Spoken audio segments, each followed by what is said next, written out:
जब गवाह और आरोपी पहले से एक दूसरे को नहीं जानते हैं और शिकायतकर्ता यह कहता है या कोई दूसरा गवाह कहता है कि आरोपी को सामने आने पर पहचान सकते हैं, तो ऐसे में पुलिस आईओ सस्पेक्ट को अन्य लोगों के साथ मिलाजुला कर खड़ा कर देता है। शिकायतकर्ता या गवाह से मुलजिम की पहचान करने के लिए कही जाती है। यदि वह गवाह आरोपी की सही पहचान कर लेता है तो उस आरोपी को चार्जशीट कर दिया जाता है और यदि उसकी पहचान नहीं हो पाती है तो उसको मुक्त कर दिया जाता है। यह प्रक्रिया जब एक संदेहास्पद व्यक्ति सस्पेक्ट को अन्य लोगों के बीच में खड़ा करके गवाह के द्वारा शिकायतकर्ता के द्वारा पहचाना जाता है तो इसे हम टेस्ट आइडेंटिफिकेशन परेड या टीआईपी कहते हैं। जिन केसेस में टीआईपी करवाई जाती है वे ऐसे केसेस होते हैं जिनमें यह आरोप नहीं होता कि सुरेश ने किरण को मारा, राजू ने मालती को छेड़ा, सुनील ने रामेश्वर की दुकान लूट ली, बल्कि दूसरी तरह के आरोप होते हैं, जैसे एक आदमी ने किरण को मारा, एक लड़के ने मालती को छेड़ा, एक लुटेरे ने रामेश्वर की दुकान लूट ली। साथ ही किरण, मालती और रामेश्वर द्वारा किया गया यह दावा भी मिलेगा कि सामने आने पर हम उस आदमी को, लड़के को या लुटेरे को पहचान लेंगे। फिर पुलिस जांच करेगी और आरोपियों के मिलने पर उनकी टीआईपी करवाएगी, पहचान करवाएगी। सुप्रीम कोर्ट ने अभी 16 मार्च 2023 को टीआईपी के सिद्धांतों पर एक बड़ा निर्णय दिया है। वही आज आपके साथ डिस्कस करते हैं। हत्या के केस में प्रोसिक्यूशन स्टोरी के अनुसार A1, A3 तथा मृतक की काम धंधे को लेकर दुश्मनी थी। A1 तथा A3 ने A2 को पैसे देकर, जिसे हम चलती भाषा में कहते हैं सुपारी देकर, मृतक की हत्या करने के लिए कहा। ट्रायल कोर्ट ने तीनों अभियुक्तों को मृत्युदंड दिया। तीनों ने हाई कोर्ट में अपील की तो A1 तथा A3 को तो हाई कोर्ट ने बरी कर दिया, लेकिन A2 की सजा को बरकरार रखा क्योंकि वह एक गवाह के द्वारा टीआईपी में पहचाना गया था। हाई कोर्ट ने अभियुक्तों के बीच किसी कॉन्स्पिरेसी के होने को लेकर इनकार करते हुए A1 तथा A3 को आरोप मुक्त कर दिया था। वर्तमान अपलेंट A2 के खिलाफ इस कथित टीआईपी के अलावा और कोई भी सबूत रिकॉर्ड पर नहीं था। कोई भी ऐसा सबूत रिकॉर्ड पर नहीं था कि A1 तथा A3 ने मृतक पुरुषोत्तम की हत्या के लिए A2 को कोई सुपारी दी थी। यह भी सबूत रिकॉर्ड पर नहीं था कि मृतक पुरुषोत्तम की हत्या प्रोसिक्यूशन के मुताबिक दानाती से की गई थी, तो दानाती से हत्या किए जाने का भी कोई सबूत नहीं था। आरोपी के खिलाफ केवल एक ही सबूत था और वह था PW1 के द्वारा की गई टीआईपी। उसने कहा था कि उसने आरोपी की पहचान की थी।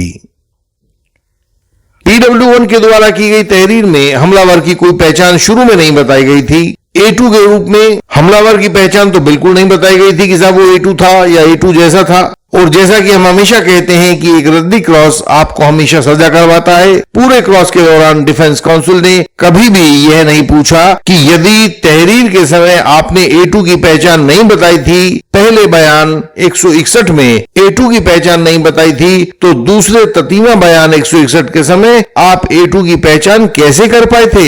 इस कन्फ्रंटेशन और कॉन्ट्राडिक्शन के अभाव में A2 को ट्रायल कोर्ट से लेकर हाई कोर्ट तक सजा होती चली गई थी। केस का नाम था Uday Kumar versus state of Tamil Nadu.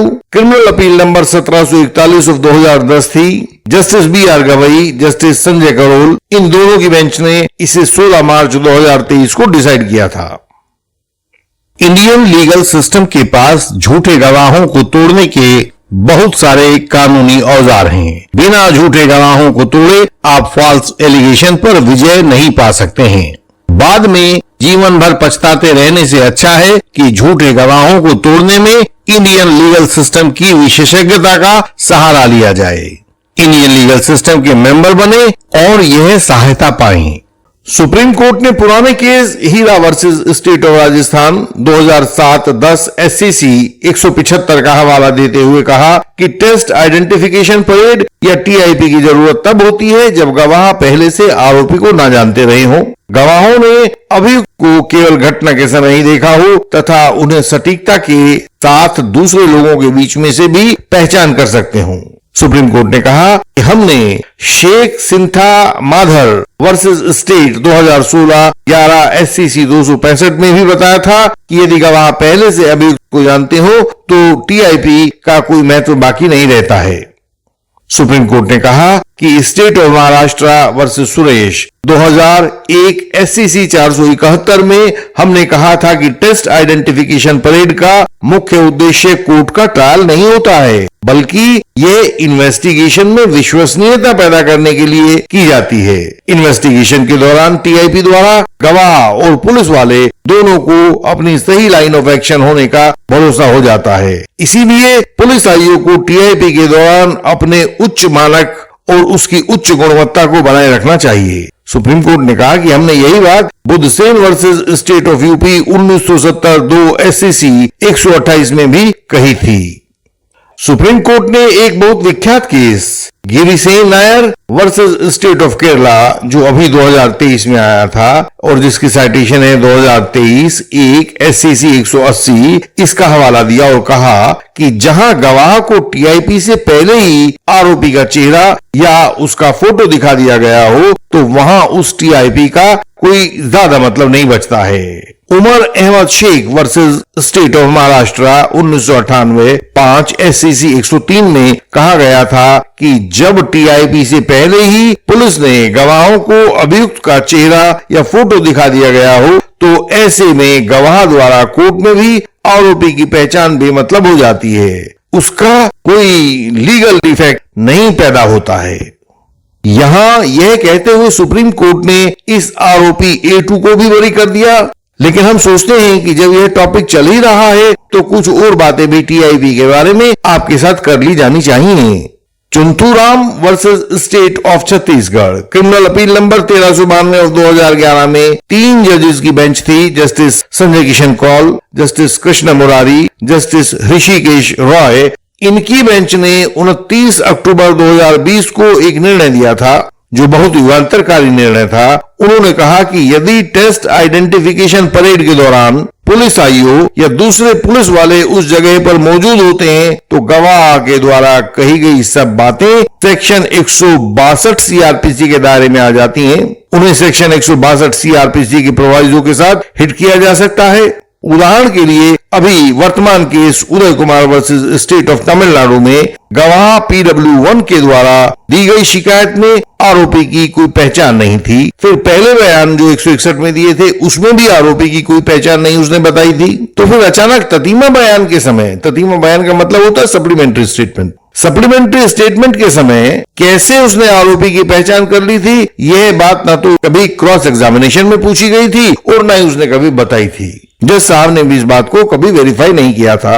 यह बात सेक्शन 162 CRPC के द्वारा हिट की जा सकती है। सेक्शन 162 CRPC द्वारा हिट करना आप लोग जानते ही हैं कि गवाह यदि पहली बार में कुछ बातें नहीं बताता है लेकिन बाद में अपने बयानों में या कोर्ट के सामने जाकर सब बातें बताने लगता है तो जो बात बाद में बढ़ा चढ़ाकर या दूसरी बातों से इंप्रूव करके बताई जाती हैं वे बातें कॉन्ट्राडिक्शन के रूप में आ जाती हैं और गवाह को उनका फायदा नहीं मिलता है बल्कि नुकसान ऊपर से हो जाता है। जो बातें सेक्शन 162 CRPC के द्वारा हिट करवा दी जाती हैं वे बातें प्रोसिक्यूशन का बहुत नुकसान करती हैं, लेकिन ऐसे बहुत से एडवोकेट और जज हैं जो सही कानूनी पोजीशन नहीं जानते और आरोपी का नुकसान कर बैठते हैं। इससे पहले भी एक केस हुआ था राजेश एलियस सरकारी versus state of Haryana, criminal appeal number 1648 of 2019 थी। Justice DY Chandrachud, justice Indu Malhotra और जस्टिस इंदिरा बनर्जी की बेंच ने निर्णय दिया था। उन्होंने कहा था कि यदि कोई अभियुक्त टेस्ट आइडेंटिफिकेशन परेड में या TIP में भाग लेने से मना करता है तो केवल इसी बात के आधार पर उस अभियुक्त को सजा नहीं दी जा सकती है। यदि केवल यही एकमात्र सबूत अभियुक्त के खिलाफ है तो कोर्ट इस आधार पर उसे दोषी नहीं मानेगी। अब आप खुद समझ सकते हैं, अपने क्लाइंट्स को समझा सकते हैं कि टेस्ट आइडेंटिफिकेशन परेड अब डरने की कोई चीज नहीं है। बेहतर है कि वो इसमें मना कर दें क्योंकि आईओ पहले से गवाहों को दिखा कर रखता है कि देखो मैंने इस आरोपी को पकड़ा है और इसकी पहचान करनी है। मना करने से अब कोई नुकसान नहीं होगा क्योंकि अब केवल TIP को आधार मानकर कोई भी पुलिस आईओ या कोई मजिस्ट्रेट आपका कुछ नहीं बिगाड़ सकता है। यदि आपके खिलाफ आरोप झूठा है तो आप शान से बरी होकर बाहर आएंगे।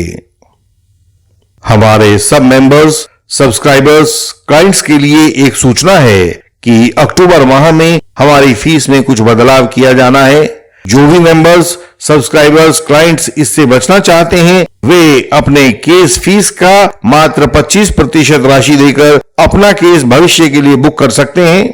इससे उन्हें बाद में वर्तमान फीस के आधार पर ही उनका क्रॉस एग्जामिनेशन मिल जाएगा और बढ़ी हुई फीस उनको नहीं देनी पड़ेगी। आप जब भी किसी झूठे आरोप में फंस जाते हो तो हम अपने डिस्टेंस एडवोकेसी से आपको बचने की राह दिखाते हैं। आप हमारी वेबसाइट indianlegalsystem.org पर जाकर सब जानकारी अपनी सरल भाषा में पा सकते हैं। वहीं पर आप हमारी वेबसाइट के विभिन्न लिंक्स देख सकते हैं और चाहें तो वहां दिए गए सिंबल पर सर्च करके ढूंढ भी सकते हैं। जब आपको आवश्यकता होगी तो हम आपके लिए भी बेहतरीन क्रॉस एग्जामिनेशन तैयार करके भेज सकते हैं। हम आपको विजयी बनाना चाहते हैं ताकि फॉल्स एलिगेशन आपको हरा ना पाए। भारत भर में हमारी सहायता पहुंच रही है, वह आप तक भी पहुंचाई जाएगी। आप हमें बताएं कि आपकी क्या आवश्यकता है। हमसे संपर्क का तरीका सामने स्क्रीन पर दिखाई दे रहा होगा, आप इसको नोट कर सकते हैं। यह हर एक वीडियो की डिस्क्रिप्शन में भी मिलेगा। सहायता पाने के लिए स्क्रीन पर दिखाई दे रहे हमारे व्हाट्सएप नंबर पर मैसेज भेजें, तत्काल आपको आगे का रास्ता बताया जाएगा। एक बार मेंबर बनने के बाद आप हमें हिंदी और इंग्लिश में अपना मटेरियल भेज सकते हैं, अन्य भाषा हो तो ट्रांसलेशन भेज सकते हैं। हम आपसे अगली वीडियोज में फिर मिलेंगे, तब तक के लिए प्रणाम।